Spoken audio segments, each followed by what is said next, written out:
Okay. All right, gang, I'm going to play our theme song and let everybody in. Becky, I wish we could have gone with a little bit more the 60s flavor. We didn't want to get banned on YouTube and Facebook, so we went with our normal jingle.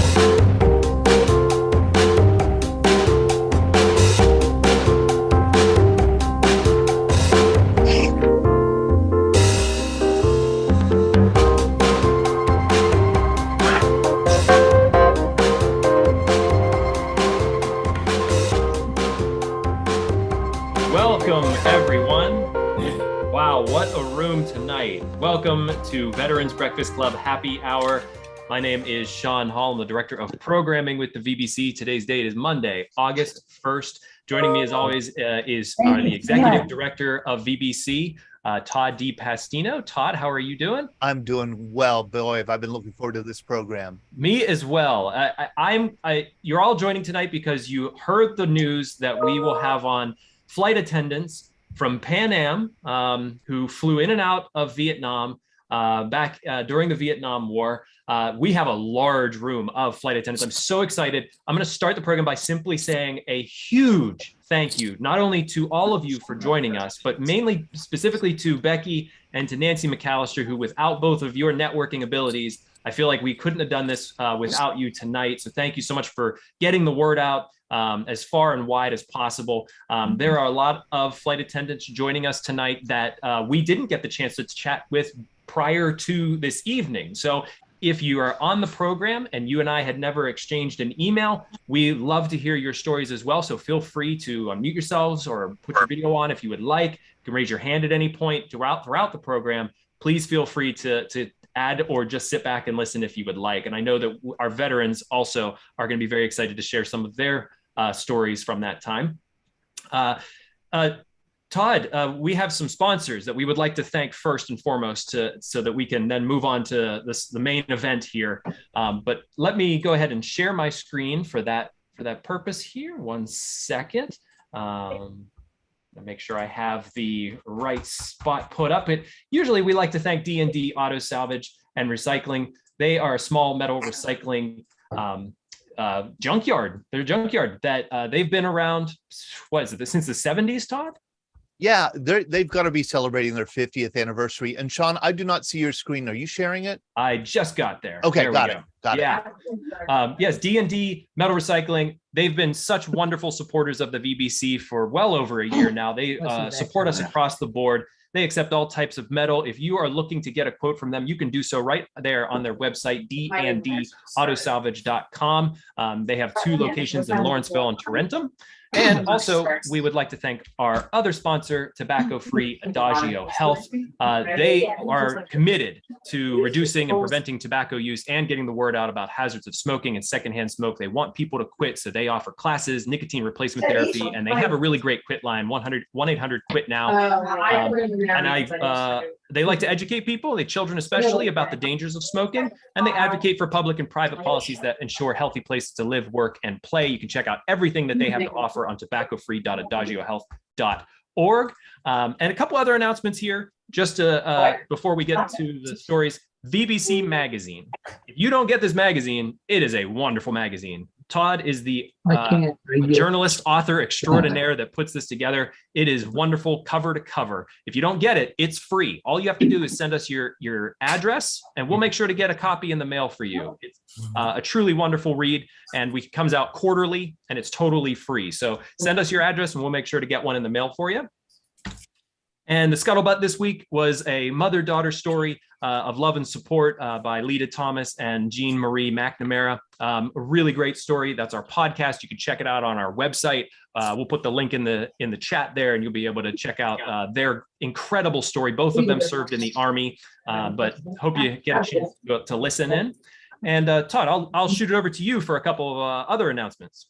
Yeah, don't we also have the Navy SEAL Museum on the scuttlebutt?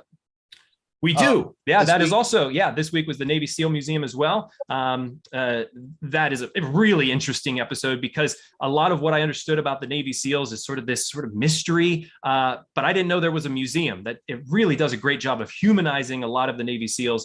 And we have the executive director of the Navy SEAL Museum on the scuttlebutt this week as well. You can check that out on our website. That's right. The Navy SEAL Museum, which is located in Fort Pierce, Florida, from what I understand, right? Yep. That's a destination I'll head to at some point. All right. I just have a few announcements because I know we want to jump right into the subject tonight. So I am going to start with pitching our trip to Boston. We're doing a 4-night, 5-day trip to Boston to celebrate the USS Constitution's 225th birthday, which is on October 21st. The USS Constitution was launched in 1797 from the Charlestown Navy Yard. We will be staying at the Residence Inn at Tudor Wharf, which is right there. It is the hotel at the Navy Yard. And we're going to do 4 days of special events at the USS Constitution Museum. We're going to have a VBC event at the USS Constitution Museum. We're going to do the Freedom Trail. We're going to do a tour of Bunker Hill. We're going to go to the JFK Museum. We're going to do a harbor tour. I would love to visit Dale Gower's old stomping grounds at the Boston Coast Guard station, right there across from Charlestown, right across the harbor. So we're going to be doing a lot of things. I'd like you, if you're interested in the trip, I'd like to know if you're interested. I know that we have, it looks like about 10 people so far traveling from Pittsburgh to Boston, and then a few others who are traveling from elsewhere. If you are traveling from Pittsburgh, you could join us on Group Air. If not, you could go on your own.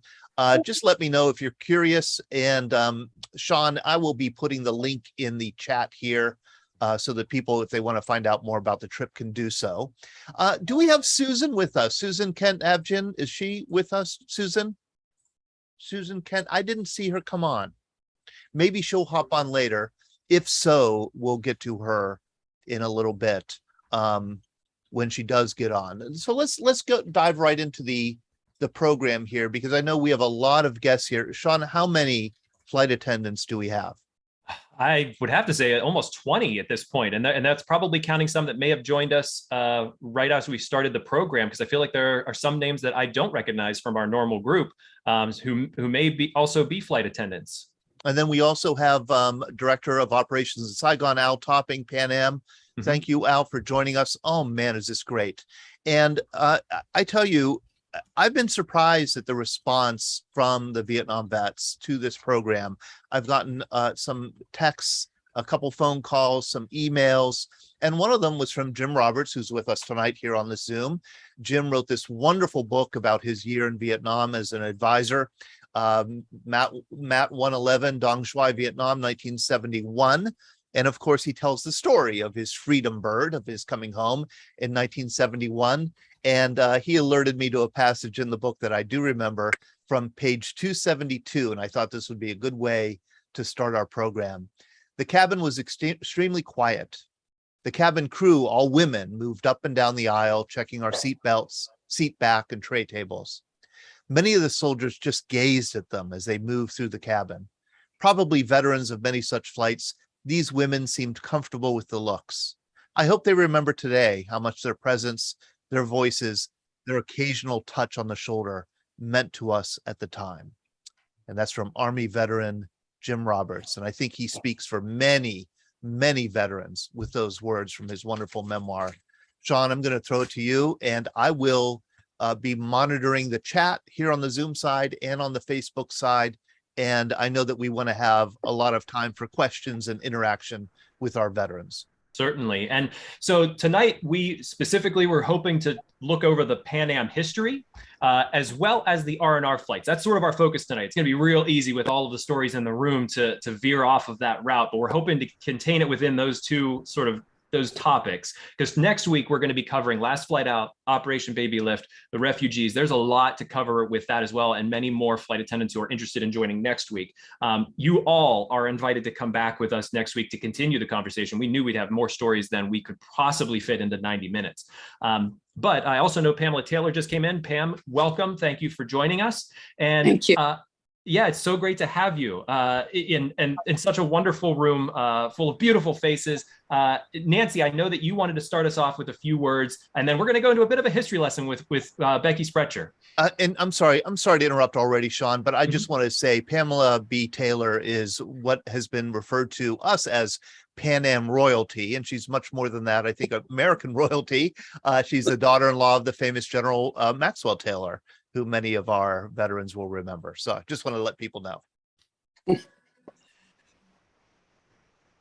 Well, first of all, I want to thank Sean for reaching out to through the Pan Am Historical Foundation, actually, and it came to me since they were looking for flight attendants, and that's what World Wings is. We are an international philanthropic organization. Some of our chapters do support veterans. We were recently able to send $100,000 to Doctors Without Borders in support of the refugees and medical supplies and needs for what's happening in Ukraine. And we're very proud of that. That's a lot of money for us to have raised. So I want to tell you, we do have at least 20 World Wings members on. So I'm very happy. And a lot of them I know responded to you, Sean, to partake in the program. And Todd, we appreciate your doing this and putting it up for all of our members to see who might have been unable to join us tonight. And I'm glad Becky Sprecher is aboard because she's also Pan Am royalty in that she, put your crown on, Becky. She really has become something of a historian and she does an expert job. So thank you to all of you vets. We certainly appreciate everything that you did, and husband included. And we were always, it meant a lot to us to take you to wherever your destination was. So thank you. Thank you, Nancy. Becky, I can pull up the PowerPoint we have here, and okay. I'll hand the floor to you. All right, let's see here. Have you got the text on that? There we go. Okay.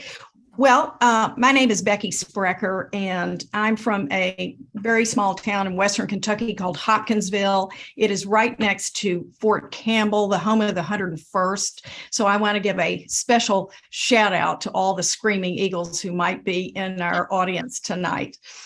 I graduated from the University of North Carolina at Chapel Hill in 1972, and 2 weeks later found myself in Miami for training with Pan Am. I went to New York for a time, flew out of there, and then in the early part of 1973, I transferred out to Honolulu, which is where I interacted with a lot of the things we're going to be talking about tonight. I just wanted to particularly maybe some of our younger vets may not be aware of Pan Am's role in American history, and particularly its involvement with the military. And I'm kind of an amateur historian. I love Pan Am history, and I'm not an expert by any means, but I know probably just enough to get you all through a 7-minute crash course on why Pan Am was so important to the military and why they were so active in Southeast Asia in particular. Our close relationship with the United States government goes back to Pan Am's earliest days.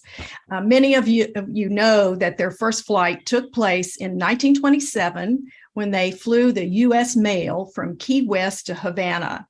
In just a few short years, Pan Am was up and running all over the Caribbean and Central and South America. In 1935, they crossed the Pacific with a Martin M130 flying boat called the China Clipper. 4 years later, in June of 1939, they inaugurated nonstop scheduled service across the Atlantic with their new Boeing 314. This boat was quite luxurious for the time, as you can see in this next slide. Oh, okay. Well, this was that was a prior generation of flying boats, the Sikorskys. Yeah. And I should say about this, many of you all don't realize there were no paved runways in the world in the 30s, and certainly not an airfield long enough for an airplane to take off that was going to have to fly these great distances. So that is why they had the flying boats in the first place, kind of a stopgap measure until the newer aircraft could be designed. And in the next slide, you can see the 314's lounge. I mean, this was a white tablecloth dinner service with 3 dinner seatings, lounge. It was, silver and china and crystal and the works. And they even had berths for sleeping that, let's see, are in the next slide, I think, Sean. There you go. Now, the important thing, the 314 boats were a game changer for Pan Am, not only because they could fly the all-important Atlantic routes carrying passengers, but because they had an enormous, for that time, 5,000-pound cargo capacity, which could generate additional revenue. This gave the airline capabilities that were unmatched by any other company of its day, so they were ideally positioned to help the U.S. government in the run-up to and during World War II.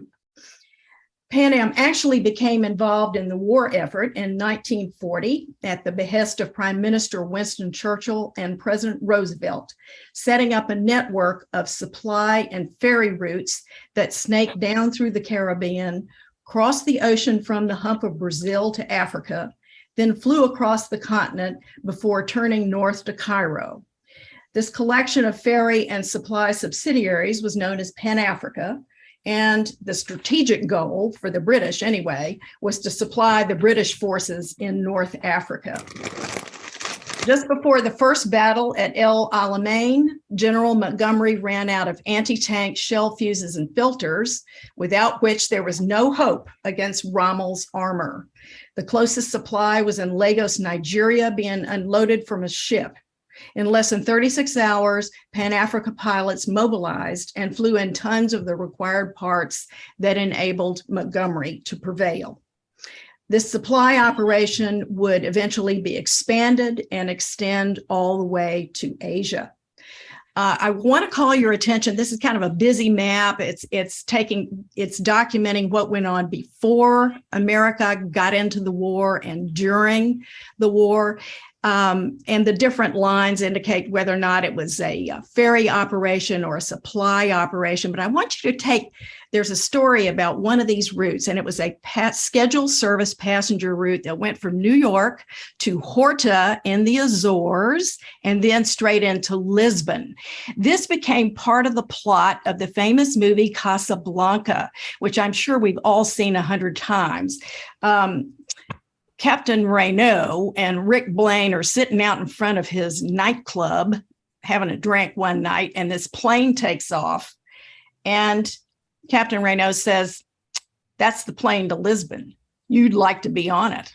And Rick says, "Why? What's in Lisbon?" And Captain Renault says, "The Clipper to America."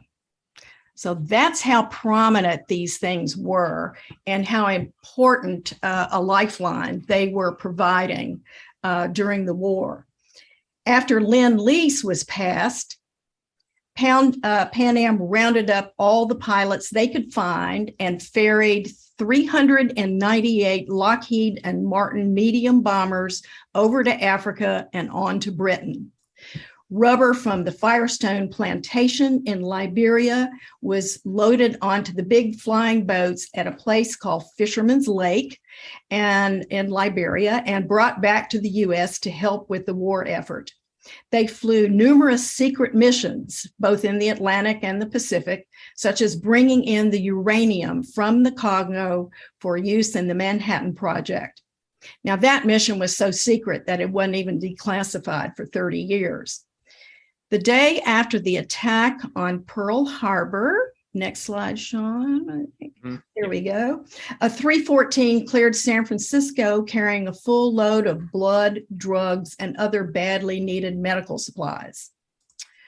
The 314s also played a crucial role in the rapid transport of military personnel and diplomats, as you can see by this close-up of one of the VIP passenger lists.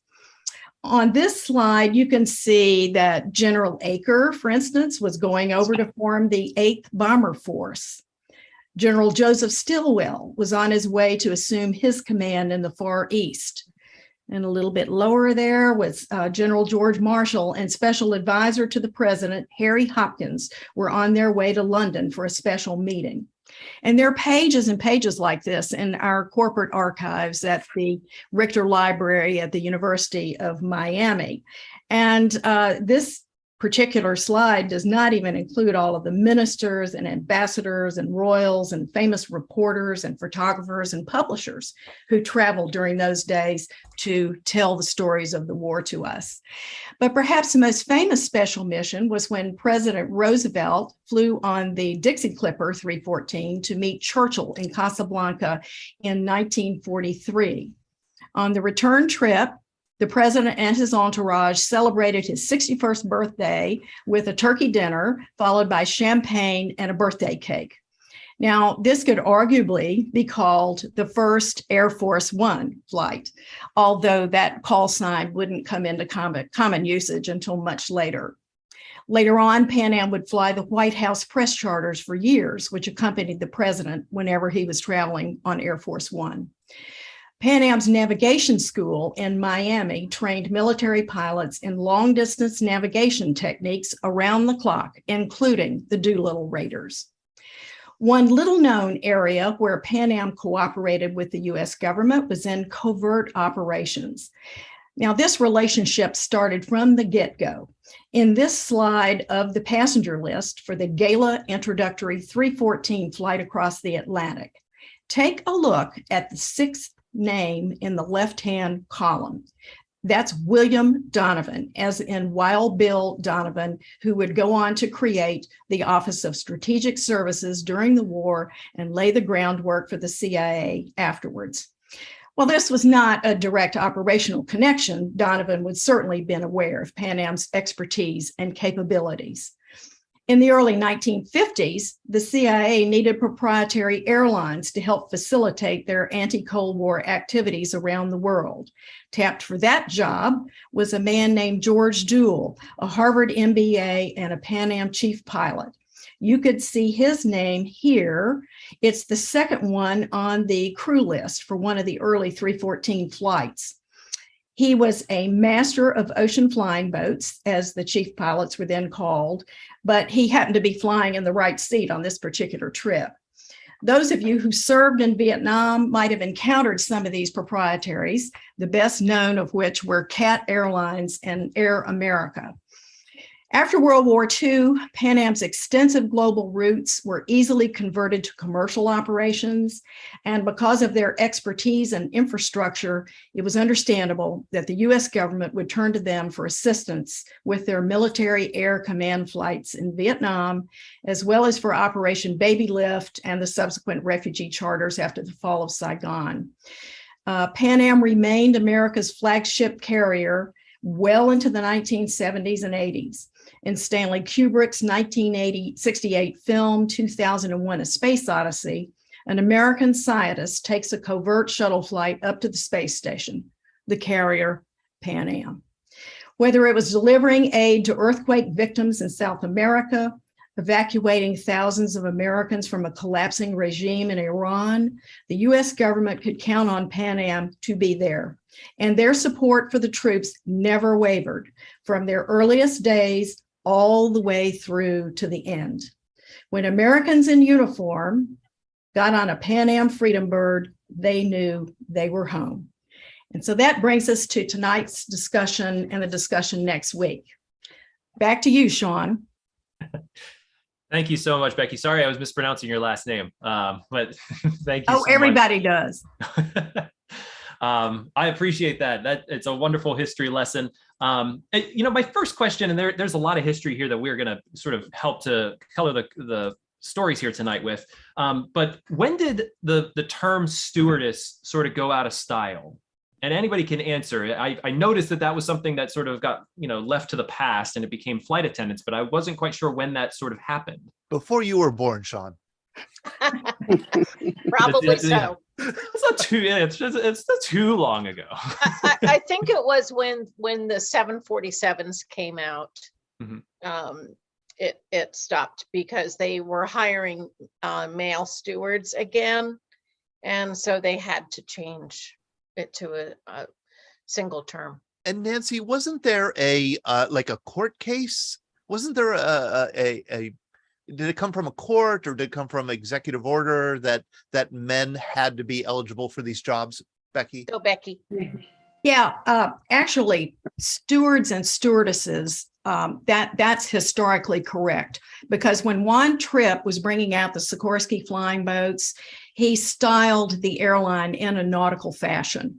And so that's why the airline industry today has all the nautical terminology. And then the pilots wore uniforms that were like United States naval officers.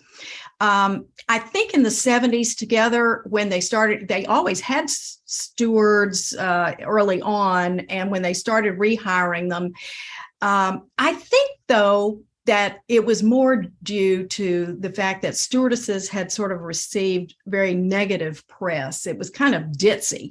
And they were suing, for some better working conditions. Originally, you couldn't be married, you couldn't have a baby. All of those kinds of things sort of had to change. So I think they kind of went to flight attendant. If truth be told, I really prefer stewards and stewardesses. And we all do. Kind of like the ocean liners. Yeah. I heard this was very selective. One out of every 100 who applied was accepted. You had to wear a girdle and stockings. Your hair could only reach your cheekbone. Could not be married, like you said. Not more than 5 feet 5 inches tall and 125 pounds. Pretty correct. Yeah, You could be married on Pan Am.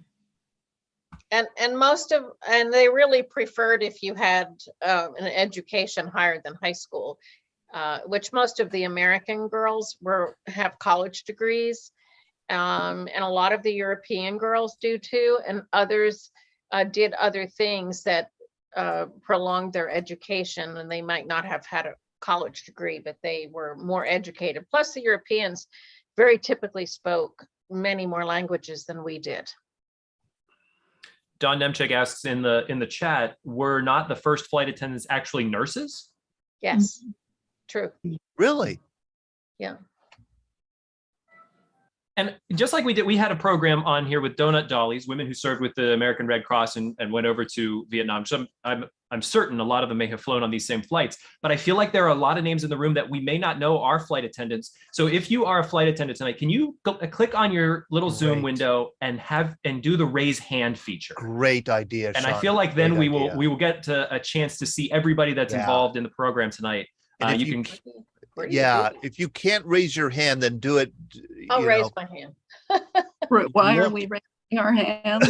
The raise hand feature will let us know if you are a flight attendant that's on the program tonight that we may not have heard from you before. So we'll get to see everybody's face that we didn't happen to know was joining us.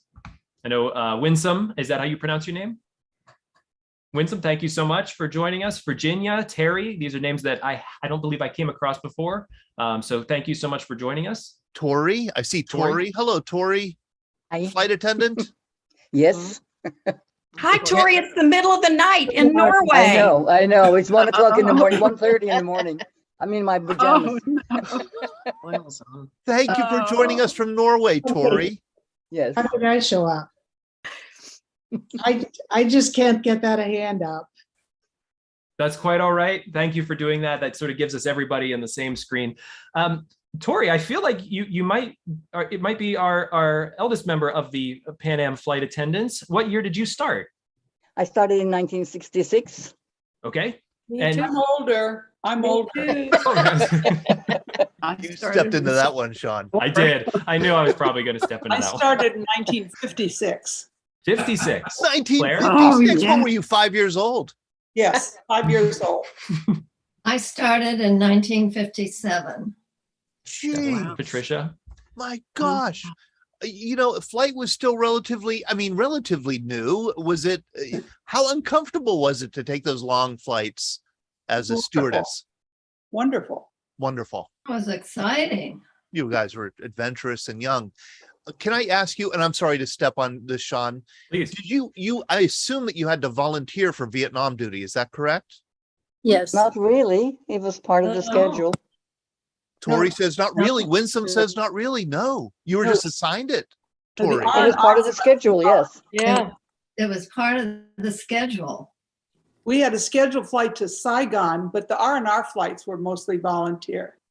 No, No, they weren't. not No, in they San weren't. Francisco. No, No. they weren't. When I transferred out to LA in Oh. 1969, the schedule included the R&R flights and the flights to into Vietnam. Mhm. It was on your regular bid line, a lot of these Yes. flights. Yes. Yes, that's Yeah. correct. It was, there were bids, you bid for the line you wanted. So if you wanted to do round the world out of LA, you could do that. Well, if you were For my last junior, 2 you years, all didn't I have did much was of a Vietnam. choice. So, you chose according to seniority, what line, what But it schedule was- line you it would have. was That's out of seniority. LAX. Yeah, and it was I all was junior student when I came to calls. LA, and I didn't have a choice.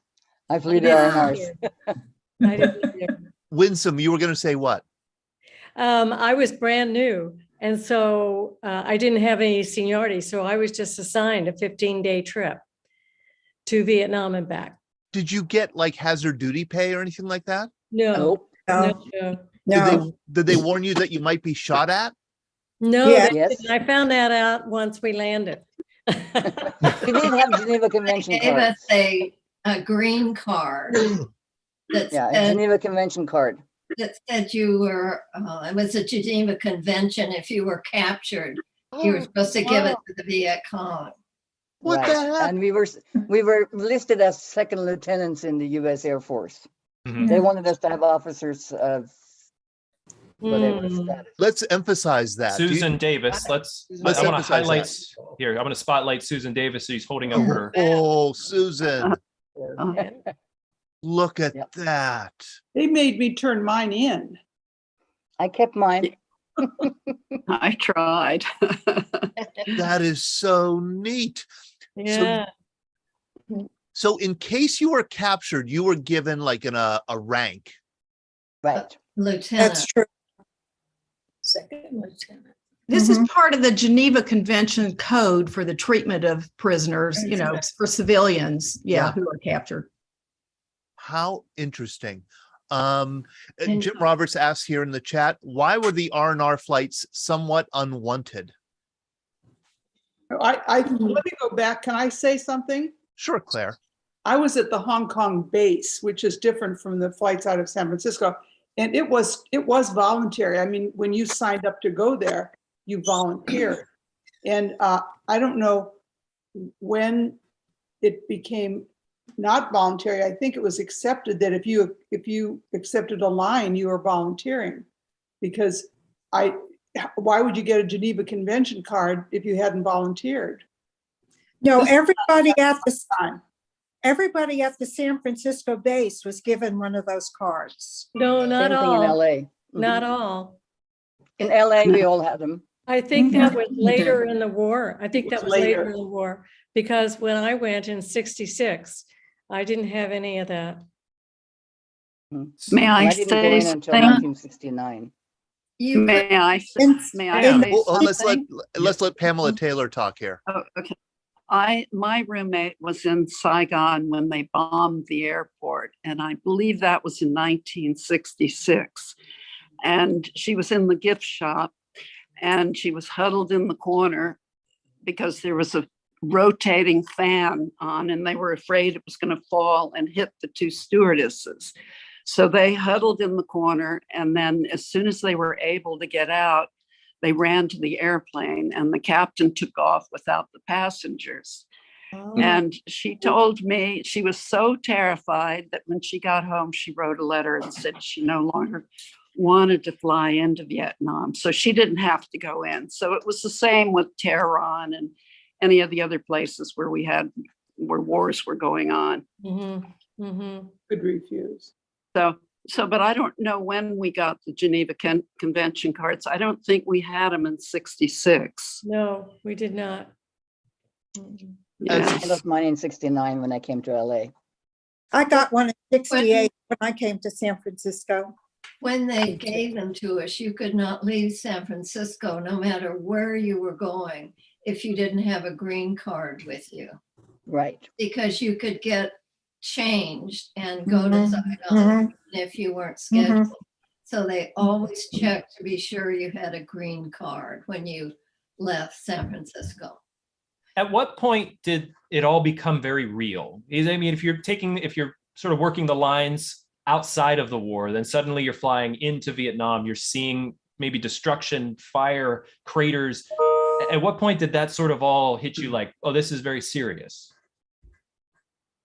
I'll say, for me, it was when I we were saw young. everybody's eyes. Hey, let's go with Susan. Susan? For me, it was when I would see all the soldiers' eyes. Yeah. They were just, you'll never forget that if you've seen Yeah. their eyes walking up and down the plane. Can you explain that a little just- bit more? Is that for the ride home? Well, you know, there'd be blank ones, people just staring into space. When you were going in, but when you were coming out too, you know, you just see that, you know, they'd be playing cards for a while, they do this, but that blank stare would come back. What was the mood like on flights into Vietnam? In other words, I'm looking at our, Zoom room, people like Cliff Pfeiffer and Bob Mizwa and Jim Roberts. They're flying into Vietnam. Mark Spiridigliosi. Oof. Mark Spiridigliosi. They're flying into Vietnam for the first time. They don't know what's ahead of them. What was the mood? Can you remember the mood on the plane?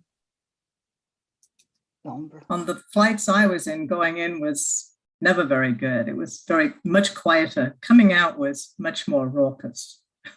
Yeah. My experience was that the 150 young guys, they were all my age, 19 to 22, something like that. And they were terrified. They didn't want to be there. And this was, they were all drafted. And then we landed in Da Nang. There was no base there. It was just a runway. And the pilot came in very high and then slammed the airplane down. And I asked him later on, I said, why did you do that? That's an odd thing to do. He said, we were being shot at. And in the meantime, on the tarmac were 150 young men sitting there in literally 110-degree sun, waiting to get on the plane once it came in. And their demeanor going back was very, very quiet.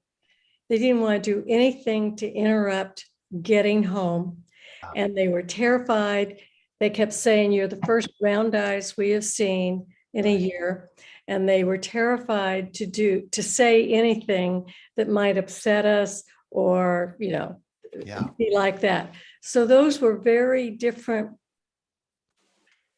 planefuls of young men my own age. And it made a profound impact on me for the rest of my life. How so? How so, Winsome? I'm very anti-war, that's for sure. And I come from a military family. My father was a career Air Force. So to see how that affects young men, in the beginning of their life was just really, really impactful to me. Oh my. Yeah. I think many of these people really wanted to help. I think that we bid the R&R charters with a regular line. Yeah. We didn't avoid them necessarily. And I just wanted, Susan, you flew exclusively R&Rs. Why did you do that? My last 2 years I did. Just it was a way to kind of help these guys in some small way, Yeah. That speaks to you wanting to do more with what your job was. Like you could easily do an easier flight, but there was something that it was like a calling. Is that right? Gosh, that makes it sound terribly noble. But it is noble. It was very noble. It was just something that, I really wanted to do. I just wanted to do that, Is there something to the fact of the things that I've read of wanting to provide comfort in some way? Like this was you were almost the first people that they were able to see coming out of a war zone, and being able to, whatever you could do for a 2-hour flight to just make them comfortable and, give them some home comfort on that. Well, we also were kind of, those flights were kind of the transitional points. Mhm. It was a transitional point for a lot of the guys. Mhm, So you were able to help them, some of them make that transition, mhm, you know? yeah. And we did, Did we would those get of you- off the plane in Da Nang once there was a base there, sort of a base, we'd get off and we'd take ice cream to the hospital, and all this kind of stuff to the camp, stuff, because that was pretty close. So, yeah. And they were so appreciative of everything we did. Yeah. This Yes. little thing. And Yeah. and Pan Am served each one of them a large fillet, and then Yeah. they had vegetables, but they always had ice cream, and they had a carton of milk, and often if we had extras, we would give them seconds. Mhm. Yeah. Cliff Pfeiffer asks here in the chat, there were certain rules about flying into Sydney. Something about landing in the night. Do you remember? I don't remember that. They probably had curfew from certain hours. Yeah, and the noise issue too. Right. Hong Okay. Kong had one as well. Yeah. A I lot of wonder airports if did all over Cliff the world. remembers the Hello? Texas Tavern. That was the big hangout for the guys on R&R. Where? Susan, you know What about was the Texas Tavern. They always had a band, for dancing, and it was in King's Cross in Sydney. Oh, Tori, I believe you were going to say something. Well, I was saying, I don't remember there being any particular restrictions, but we never flew into Sydney or any place at night because airports were closed, usually from about midnight until 6 a.m. Most airports around the world were closed. Yeah, Oh, that's right. that's So- true. So what were and some of the, when we were based in Hong Kong, we never flew before the sun came up, and we never landed after the sun went down. Right. And we also had to always have daylight flying into Vietnam. I was Oh, involved in the evacuation of Saigon. I was stationed in Guam for the month of April in 1975. Yeah. And we were on call, but if we didn't leave by a certain time, we were off for the rest of the day because we couldn't go, because we couldn't get in and out in daylight. Mm. I want to bring up a really famous photo here that we have. Patricia. This is probably one of the more iconic photos of the Pan Am flight attendants. And Patricia, you were on the left. Do you remember this shot being taken? I don't. I wish I did. Patricia, make something up. I saw it in a magazine a couple years ago, and I thought, oh, that's me. I had no recollection of it. But what I can really remember about those flights is going out when we took them out of Saigon on R&R, and we gave them that wonderful fillet, and their faces would just light up seeing that dinner. And it just made me realize how we take things for granted. And it was just a joy to be able to serve them. And what I remember about what impacted me was on the ground, there would be a military plane next to the Pan Am plane, and they would be loading body bags on. And that was that's what I still remember. Mhm.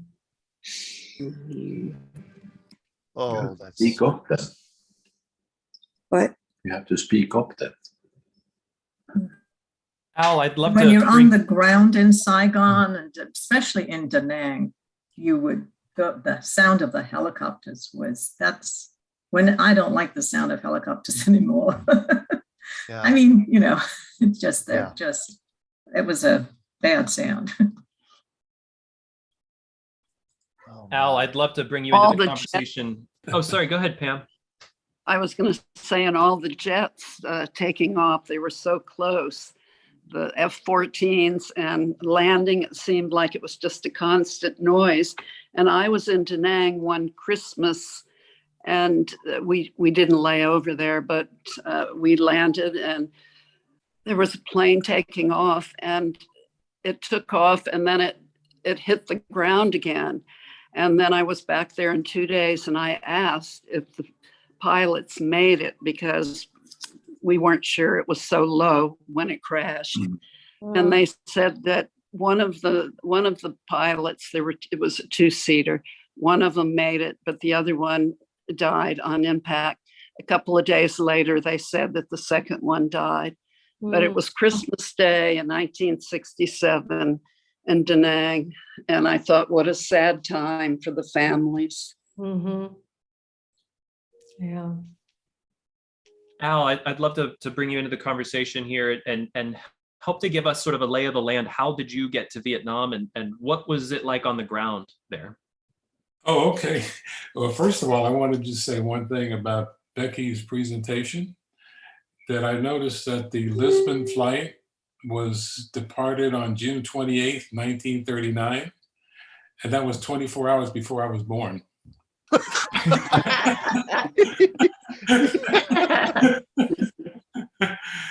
Anyhow, I'll tell you what, sitting here today, I'm looking, it's 47 years ago that Pan Am operated its final departure from Vietnam. And so much of that is so fresh in my mind, like it happened, last week. Just amazing.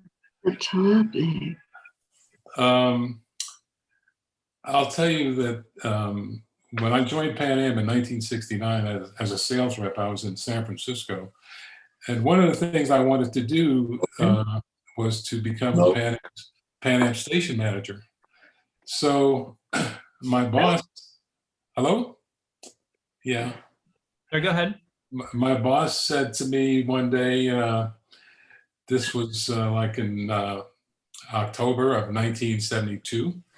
He said, "Are you still interested in becoming a Pan Am station manager?"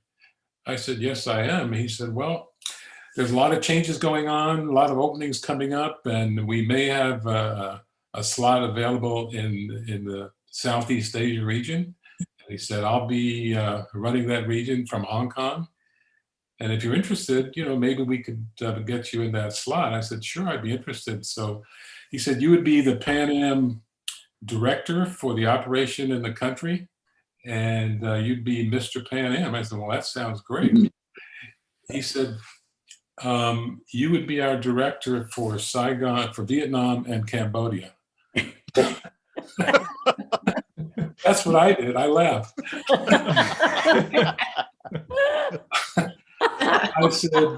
I said, "Are we talking about this war that's going on out there?" He said, "Yeah, that's the one."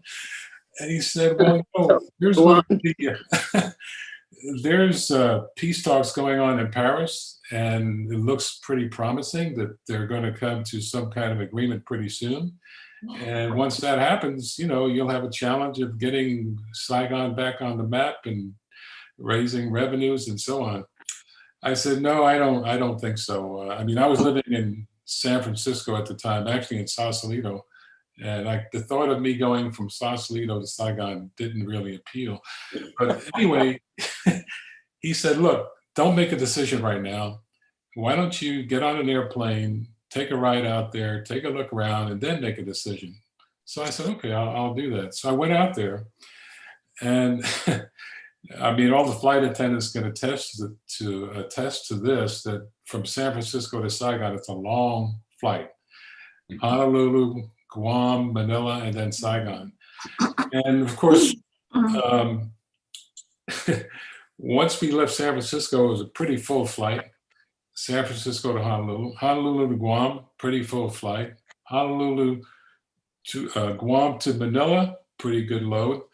And then from Manila to Saigon, I noticed that we had the same number of passengers as flight attendants, just about.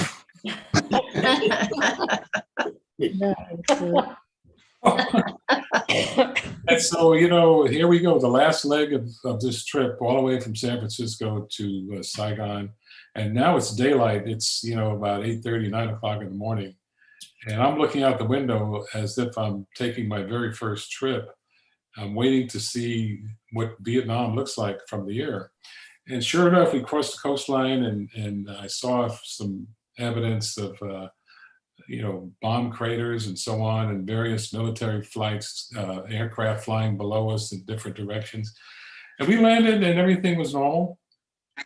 So I spent a week there and I met a lot of folks. My predecessor had a reception for me and we met the ambassador and all that sort of stuff. And I decided to take take the assignment, and I started there in November of 1972.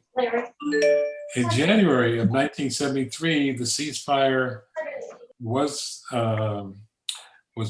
made and the war was supposedly over. But frankly, the war was never over, because every night you could hear off in the distance bombs dropping off and so on. And in fact, the week I was there for the visit, we're sitting on the rooftop of the Regency Palace Hotel with my predecessor, and we're having dinner, and way out on the horizon, because the terrain in Saigon was very flat, you could see all the way out. And suddenly I saw these flashes of fire and these booming sounds. And I said to Bob, I said, "Is that what I think it is?" He said, "Yes, this happens every night." Well, believe it or not, that never stopped throughout, even after the ceasefire agreement was reached. But I'll talk about more of that some other time. But I can tell you that when I arrived on station in November of '72, we had 25,000 troops, American troops, that were still there.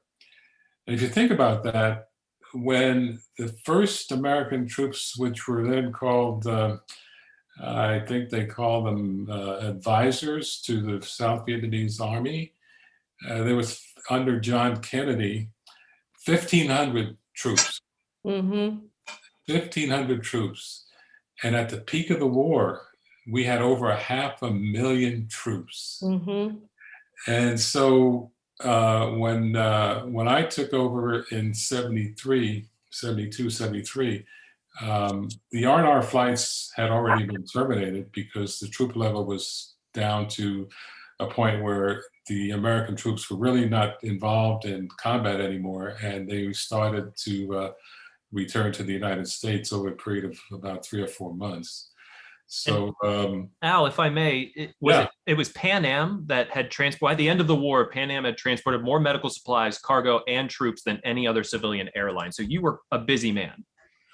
Well, at that time, we weren't that busy because the troops were, the war was supposedly over, and we were actually, reducing our involvement in terms of, but we still carried, we had occasional freighter flights come in, cargo flights into Da Nang and Saigon with mostly military mail and so on. But the United States, poured in tens of billions of dollars in supplies to Vietnam over the period of the war. So that started to minimize also after the ceasefire agreement was signed. Back here in the States, the economic and military aid to Vietnam was drastically reduced, and they were under a lot of pressure back here politically to just get out of Vietnam, and finally that was accomplished. But that's a whole other conference call. I see Jim. I'm sorry to interrupt, Al. I see Jim Roberts, one of our Vietnam vets, has his hand up. Jim, did you have a question or a comment you wanted to make here? Just a question. I'm an outlier here. I flew United coming back, and what I want to know is we did 3 legs. We did West Coast to Hawaii, Hawaii to Guam, and Guam to Saigon. How did the crews stage that? We didn't have the same crew with us in the cabin the whole way over. And so how were you all staged? Did you actually get off the plane and have a rest period and get on another flight coming in?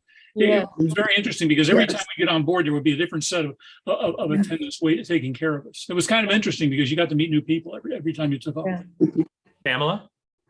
We would start out in San Francisco. We would fly to Honolulu and we would lay over there. From Honolulu, we would work to Guam. Guam was an 8-hour flight. And then usually we had a couple of days in Guam. This is the commercial flight. We had 2 flights a week into Saigon.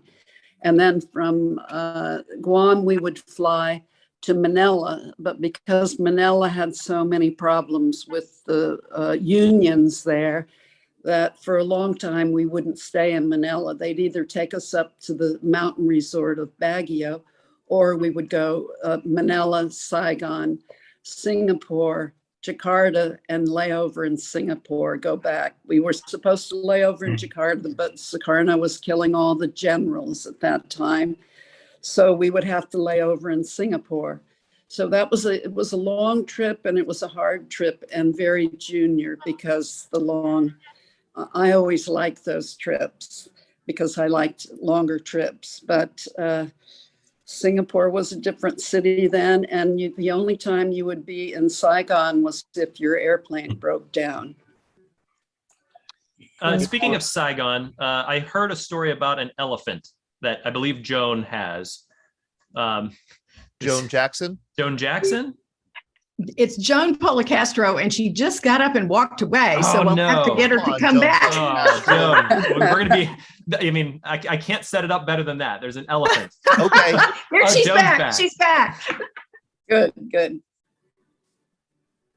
Joan, there we go. Okay, so I missed what you wanted me to say. There's something about an elephant in Saigon. Oh, an elephant saga. I flew a lot of the R&R trips, and occasionally I flew the commercial flight in and out of Saigon.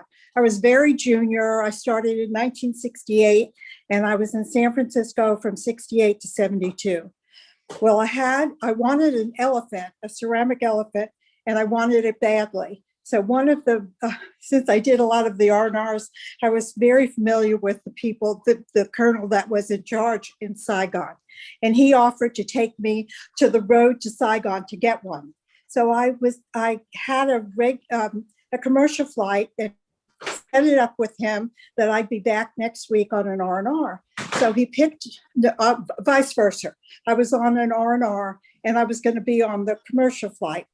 So when we landed on the 747, he picked me up in his Jeep and we hit the road to Saigon, picked up my elephant. It was crated, put it back on the 747 with a crew tag from Saigon to San Francisco. Then proceeded, I had talked to the captain and told him that I was going, and he said, fine. And I told him not to leave me. So after I put my elephant on the airplane, I went to the colonel's office that was overlooking the tarmac and had my feet up and was drinking a beer. I know that was not the thing to do, but I was doing it. As I was watching, it was New Year's for the Asians, and I was watching it. All of a sudden, they were taking the stairs away from the left L2 door. And the captain said we weren't leaving for another hour. And then I saw them moving the sort of closing the door to the L1 door. And we hightailed it out of his office into the Jeep to the airplane. And I barely made it back to the aircraft before they closed the door. Anyway, me and my elephant were safe on board, and I have it still in my den, and I love my Saigon elephant. Chad Riddle wants to see your elephant. Can you see? I have two of them at my front door.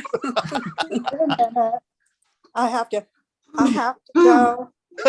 As Joan is finding her elephant, did a lot of you like search for these types of souvenirs? Yeah. Yeah. Here's a small one.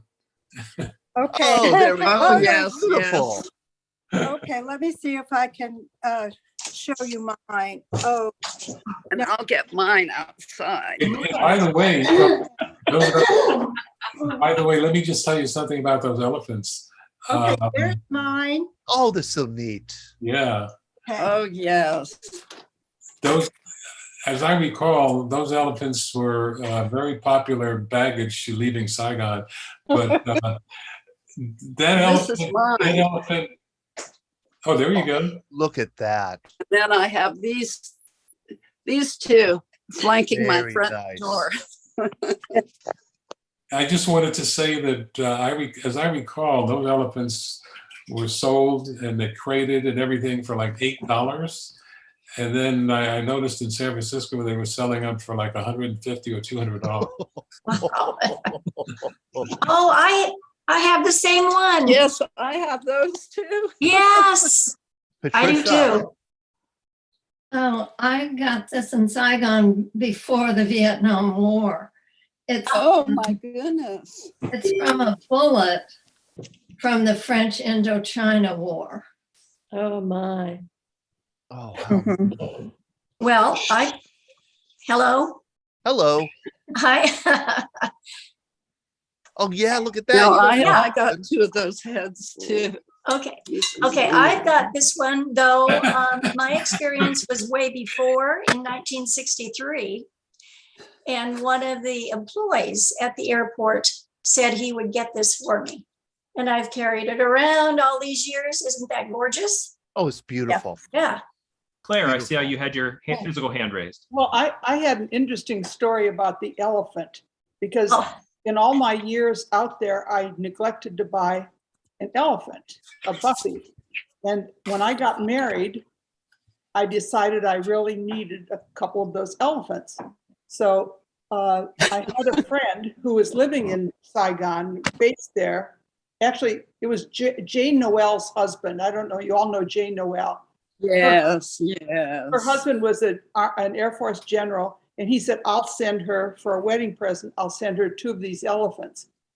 So I was living in California, and I got home from the office one day, and I had a note from the post office that I had a pair of bookends waiting for me at the post office.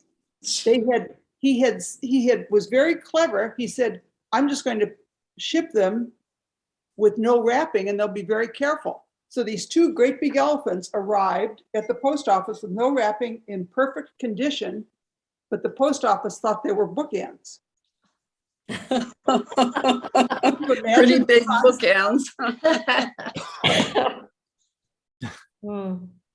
Was there, it's interesting because we have the VBC, everything what we do is all centered around veteran stories, but we're getting these stories from our vets, 50 years after the fact. You were the first to really get stories. And did American servicemen share these stories with you on the R&R flights?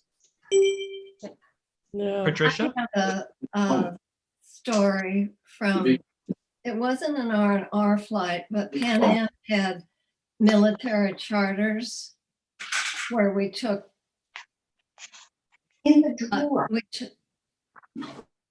We took troops from, actually, this was from the state of Washington. And it was a night flight. They got on about 7 in the evening. We served a snack. And then a young man came back to the galley and was talking to me. And he looked like he was about 16 years old with a Southern accent. And I noticed that his hand was bandaged. And so I said to him, what happened to your hand? And he said, gosh, I thought if I put my hand in the fan, they wouldn't make me go, but they made me go anyway. And I have never forgotten that. Yeah. When we were getting ready to land in Honolulu, he thought we were landing in Vietnam. These young boys had probably never been out of Georgia or wherever they lived. Yep. And going to Vietnam was, they had no idea where they were going. It was very impactful. Yeah. Susan Davis? Yes. Did you have any, I could say veterans now, but did you have any servicemen sharing stories with you on the flight? I wouldn't say on the flights. They were usually just very reticent and shy. It's what I experienced. Mm-hmm. Did any of our veterans out there do an R&R in Darwin? Yeah. Darwin was later. I'm Yes, guessing because it I started did. with Hong Kong, then Tokyo sort of got added. Guam, Taipei, Sydney, Bangkok, Hawaii. I did not hear about Darwin. Well, I I don't know did who would want Darwin. Stopover.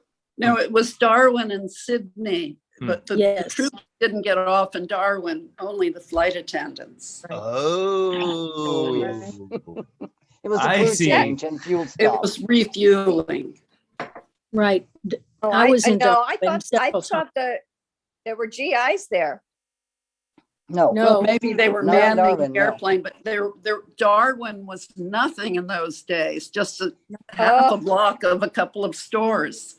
You're should right. see was it wiped now. out by the typhoon. Mhm. 3 restaurants or places to eat. I don't know that I call them a restaurant. Anyway, Right. to answer your question, no, I don't think they talked very much with us, with me anyway. I'm curious. I must ask this question of Pamela Taylor. Pamela, did you know your father-in-law, General Maxwell Taylor, while you were serving for Pan Am in Vietnam? Well, I met my husband on the way to Vietnam. He was with the 101st, and I was on a layover in Honolulu. And yes, I did. The first time I met him was when I was living in Hong Kong, and he happened to come over, and we had dinner together. And I wasn't married at that time. That was in 67, and I got married Okay. very 68. Okay. Yes, so I did know him.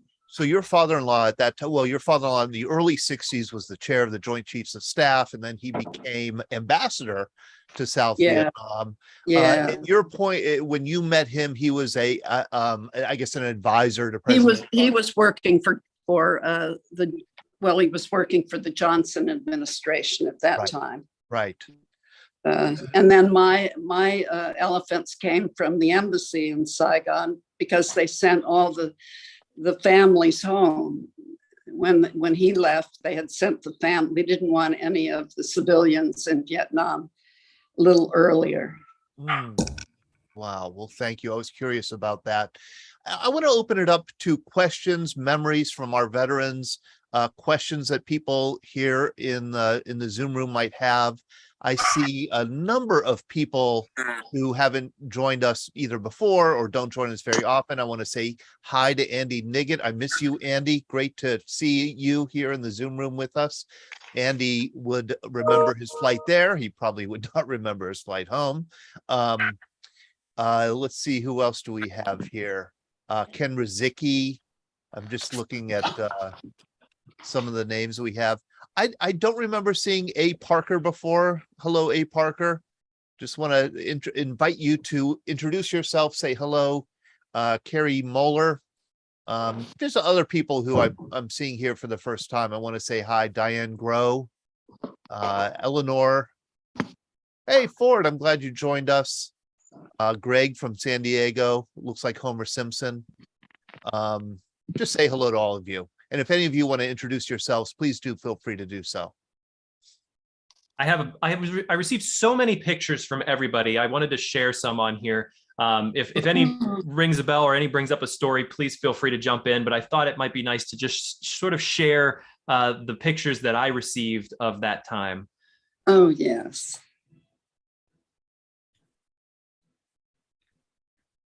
Wow.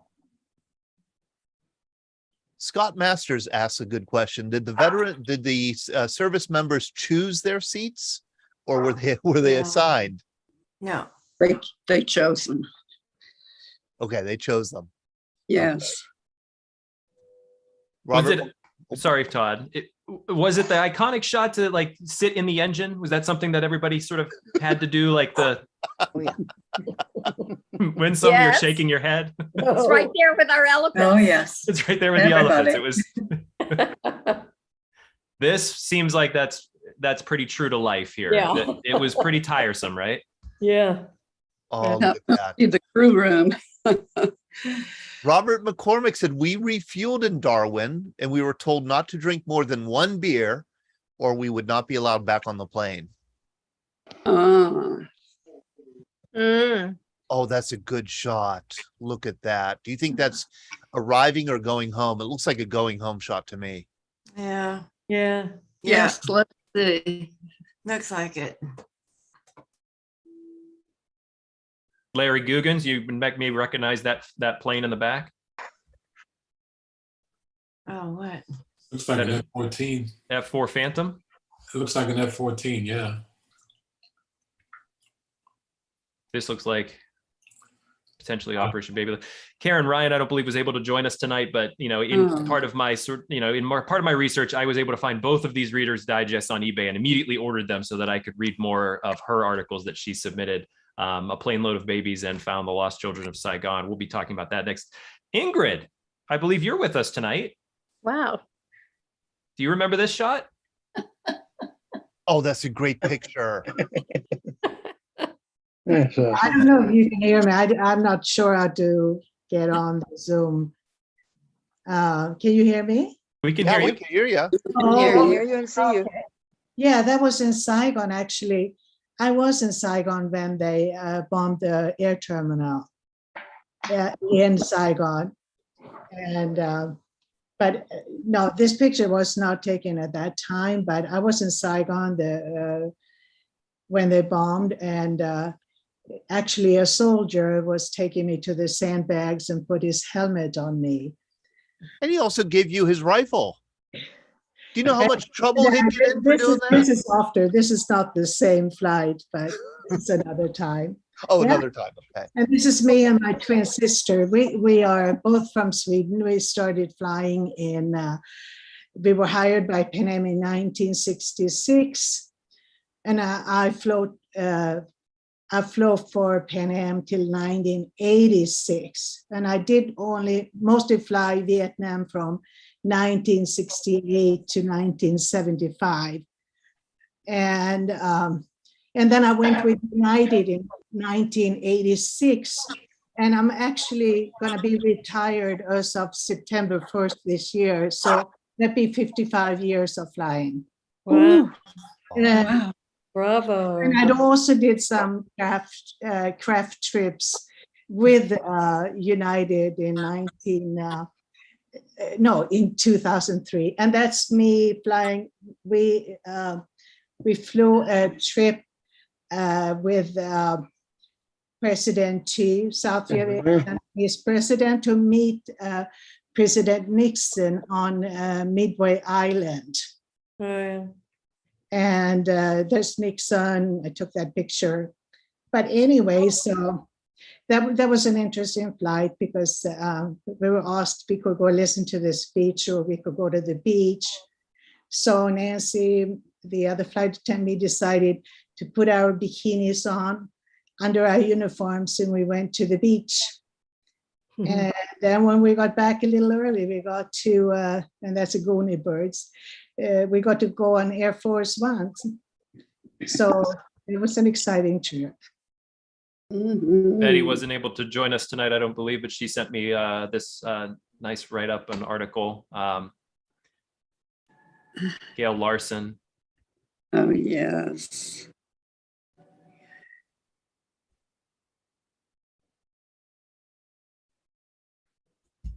Just some wonderful photos of that time.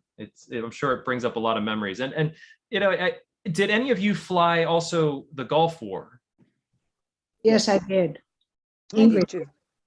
So was there a difference? Did you see in the soldiers and in the atmosphere on the plane? Oh, absolutely. It was night and day. It was just two different wars, totally.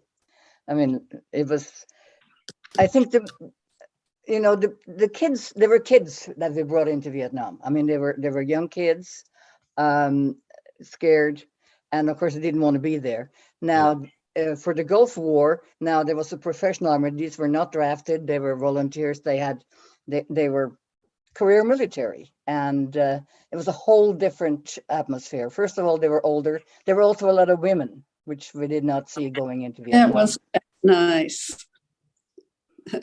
Brad Washaba, I wonder if you might unmute yourself. You were Desert Storm. What did you experience on the flights? Well, it was fantastic flying home. We were given full access to the plane, all the food we wanted.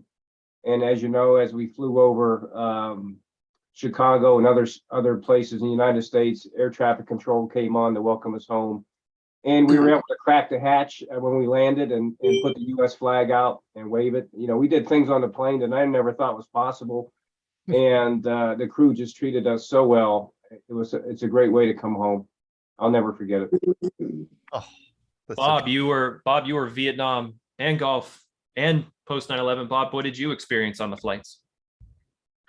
Wow. I'll ask you to unmute Bob Mizwa.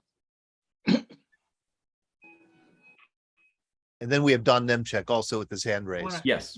When I flew to Vietnam, I flew through Alaska. I went from Fort Travis, I think it was in San Francisco, to Alaska and then to Vietnam. Never forget when that damn door opened up and the stink.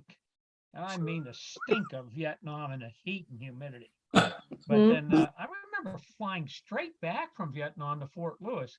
But I'll tell you what, as that plane was coming into Fort Lewis, Washington, I remember we looked out and saw Mount Rainier to the left of us, to the east. One of the most beautiful sights I've ever seen in my entire life. And it was dead silence on that plane. I mean, you could hear a pin drop. And when that touched down, the euphoria, the yelling, the screaming, I mean, oh my God, it was unbelievable. I remember guys getting off the plane, kissing the ground, you know, and then it was the shortest stop processing I had. I got out of my jungle fatigues and the TWs, flew to O'Hara, was there 2 hours, flew to Greater Pitt, got on a Otter, flew to Franklin, Pennsylvania, took a taxi cab home to Oil City. But then, when I went to Iraq, you know, it was weird because we flew over and back on 747s. And the thing I'll never forget is we're leaving Iraq. They were so hot to trot, we weren't allowed to take anything from Iraq back with us, you know, stones. If you had a little pocket knife, oh, you can't have a dangerous weapon. Well, everybody had an M16 or a 45 on it. And you weren't allowed to take a little pocket knife. Oh, come on. You know, it's like, you know, typical Army, you know. Yeah, but, you know, we're different times. You know, it was just different generational. I mean, you know, the XYZ generation was different from when I first went over, you know. Thank you, Bob. There was a lot of naivete going to Vietnam. A lot of young guys, you know, never had been out of country first time. And I think like a lot of young people, when I went to Iraq, they were world travelers already. There were so many young people who had traveled as opposed to when I went to Vietnam. So they had world travel experiences under their belt, as opposed to when I went over in October of 70. I mean, two different experiences. Thank you, Bob. Don, you have your hand raised. Yes, just a question for the flight crews. Upon arriving back to the United States, knowing probably many of them knew that these were flights coming home from Vietnam, did the Pan Am crews experience the protesters at all outside of San Francisco or Seattle airports, as the GIs had experienced? The most negative things that we've heard and such. I was just curious if the protesters recognized that maybe these flight crews were flying back GIs and they were subject to the harassment and the protests as well.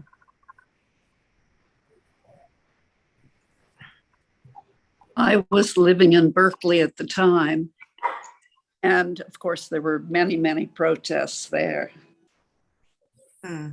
Did your families know that you were flying in and out of Vietnam, and what were their thoughts?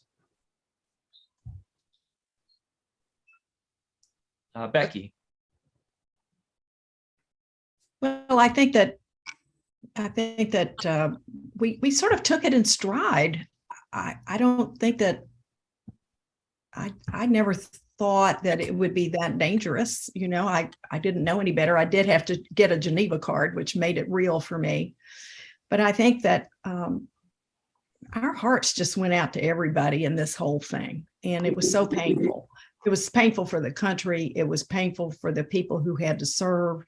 And we saw that, you know, firsthand. And I think that it was a very, women were sometimes in those days isolated from experiences like that. So I grew up a lot. How did you know what to, Sally, we'll go to you first before I ask my question. I'll ask you to unmute, Sally. Thank you. Is that okay? Yep, I can hear you. Okay, thanks. I wanted to agree with Becky in that we kind of took it in stride, I think, and I didn't really feel the danger. And I think that my parents thought I had an exciting life, and they weren't really worried about me either. And then there was one other small thing that always sticks out to me about the military passengers. Of course, they're so used to taking orders. And so they would do immediately whatever you announced. And so the announcement was, you know, please fasten your seatbelts, one click. I mean, everybody did it the same time. And then we had sometimes the milk cartons wouldn't fit back into the carts when we put the trays in. And so we would say, you know, please crush the milk carton. And everybody did it immediately.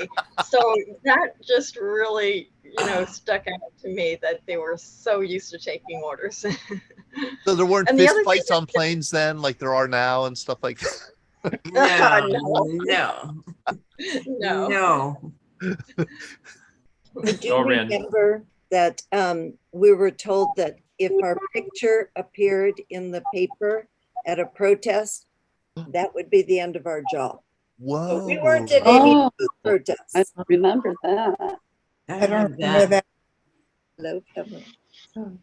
Oh, Louise, that's a good detail.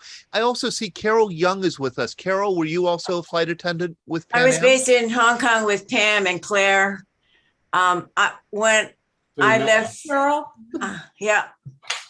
Anyway, I never thought that I'd ever die with that Pan Am uniform. I never get, but anyway, we were in Vietnam. I don't know whether it's Saigon or what, and the captain said, this is not a no-go item, but they would never discuss the no-go item with the flight attendants.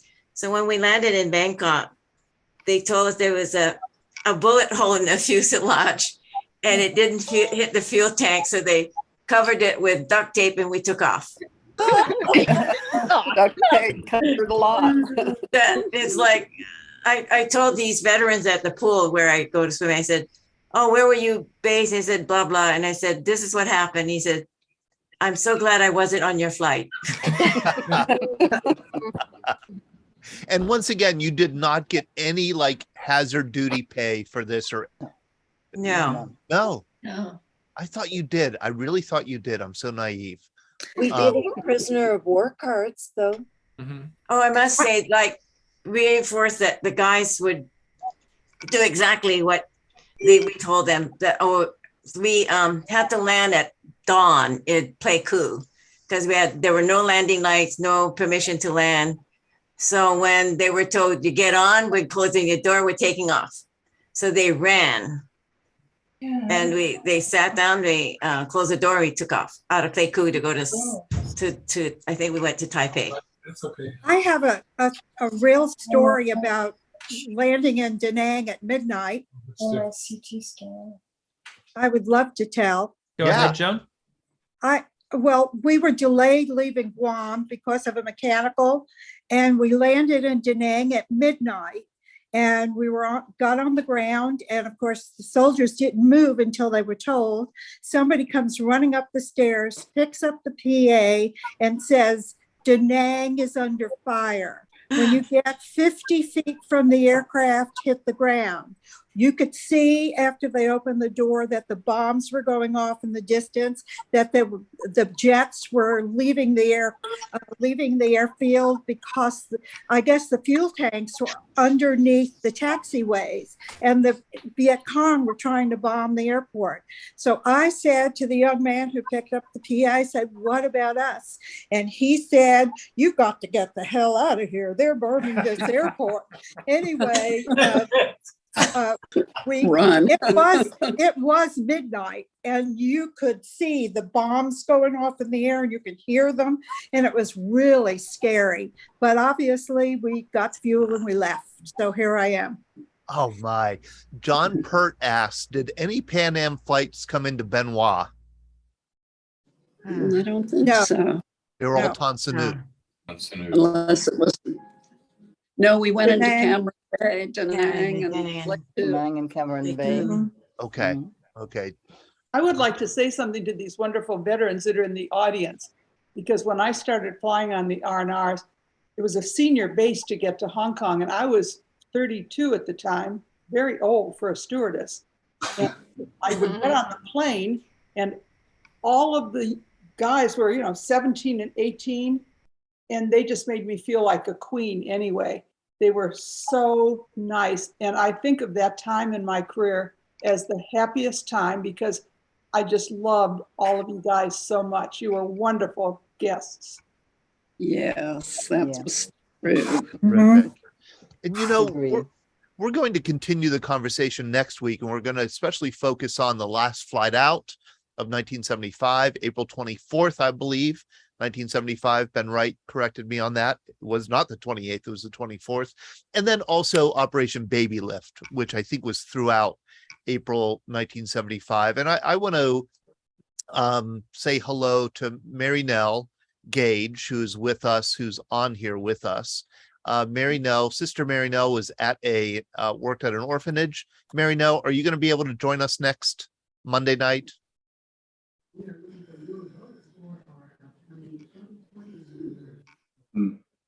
Is Mary Nell still with us? Let's see here. Yes.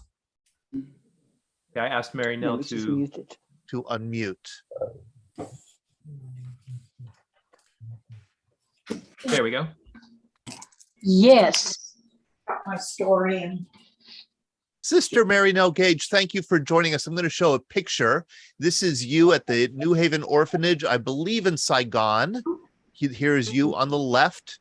You are very instrumental or active, I should say, in caring for orphans, getting the orphans onto airplanes out of Vietnam in 1975, matching them with adopted parents here in the U.S., and then following up. I think that's the most moving part of it, is kind of following up with them. And you still have a relationship with some of these refugees. Oh, indeed. In addition to working with the orphans, then I resettled refugees primarily from Southeast Asia who were coming into Colorado, Utah, and New Mexico from 1975 and for 20 years thereafter. I worked with refugees, but then in 1996, we began going with some of the adoptees back to Vietnam for them to see the places where life had started for them. Oh, is that great? What a wonderful experience that must have been, to go back to Vietnam to kind of retrace their past. Will you be able to join us next Monday night, a week from tonight? I am planning to do so. Excellent. Thank you so much. So you could share more of your story. And I may see if some of the adoptees can also participate. Yes. I was trying to butter you up a little bit, Sister Mary Nell, before I asked if you could do that, because I think that would make it a really, really special thing for us, certainly, to hear their stories. And I just wanted to say one thing. When I see Al Topping on the screen, I was at Pan Am several times every week, and then of course at the airport every Tuesday and Friday for the departures, when we were able to send our orphans who were being adopted to their new families. And his staff in Saigon was so wonderful to us, Mr. Topping and his staff. We cannot say enough, do enough, write enough in gratitude for the life giving that they provided. Well, thank you very much for that. I also noticed in that photograph that was just shown there, that Rosemary Taylor was in that picture, who very special person when it comes to the moving the orphans out of Vietnam. Yes, indeed. Rosemary was our director. Yeah. And the other sister shown there, Sister Susan Carroll McDonald, well, both Rosemary and Sister Susan Carroll are now deceased. Yeah, I saw that about Rosemary, yeah. What an inspiring program it is. And I know, I think one of you said that, we don't, you didn't want us to make your service with Pan Am sound too heroic or noble, but it was noble. And sometimes when you do noble acts, you don't think about it, that you're acting out of nobility and, virtue, but to us, it's clear that you were, and we're very grateful not only for your service then, but for joining us tonight and sharing some of this history with us, history that I was entirely ignorant of before we scheduled this program. So thank you so much. Thank you. Thank you. You. Yeah, thank you. Beautiful job. And before we end the night, I'll put a survey link in the chat here. We always have at the end of the program. It's 3 quick questions about your enjoyment of the program. It's a great way for us to know the job we're doing and provide better programs in the future. If you don't mind clicking on the link and submitting a review for us. Additionally, if we don't have your information, if you were joining us for the first time and I had not spoken with you through email, please reach out. It's Sean, SHAUN at veteransbreakfastclub.org. We'd love to, I'm going to send you a magazine. We'd love to send you a special thank you for coming on the program to, as flight attendants to join us. And Becky, I want to ask a quick question before we end here. Acknowledgement. It's something that I was talking with Todd about earlier today as we were chatting about this program, and that, like merchant Marines during World War II, getting acknowledgement for the people that serve donut dollies. We're hearing more and more about that, them getting acknowledgement. Is there something that you feel that flight attendants should be acknowledged, through the U.S. For their service during the war? And is that something that crosses the minds of the flight attendants that we're serving? Great question. I don't know. I think it was our job. I don't know. Maybe I'd like to hear what the others have to say. It was part of the job, but you could not look at those babies who were being adopted, or the refugees, or the war brides that we had on the planes that had letters from their husbands, their soldier husbands back in the States, saying, "This is my wife. She doesn't speak any English. This is my son. Please take good care of them on their flight back to the United States." Yeah. When you had these young guys going into or coming out of harm's way, you couldn't not care about that. But I don't know that any recognition. We just like telling the stories, but I don't know. What do you all think? Well, when they were raising money to build the statue in Washington about women that served in Vietnam. Yes. I know I got solicited and I donated, and I kind of consider myself part of that statue. Right. Because there is a statue for women who served in Vietnam. And there's a monument too, the Women's Memorial. Yes. Well, I guess that's what I'm thinking. Impressive. I expect that every single flight attendant, though, would just like for people to know that the image of kind of a ding-a-ling kind of stewardess, that was very much not what was going on here. Pan Am flew all around the edges of history and sometimes straight into it. And occasionally it was very serious business indeed. And this was one of those times. Well, you dispelled that image right here tonight. That's for sure. How terrific. Oh my gosh. So I hope everybody will join us next Monday, August 8th at 7 p.m. Eastern for our round 2 of the story of the Pan Am Airlift Vietnam. Again, if you would like to receive a VBC magazine, we send it to anybody who wants one. It's a 32-page magazine filled with stories. Just email me, Todd, TODD, at veteransbreakfastclub.org, Todd, TODD, at veteransbreakfastclub.org. Hey, have a good week, and I hope to see everybody next week. Thank you so much again. Thank you. Thank you. Thank you very much.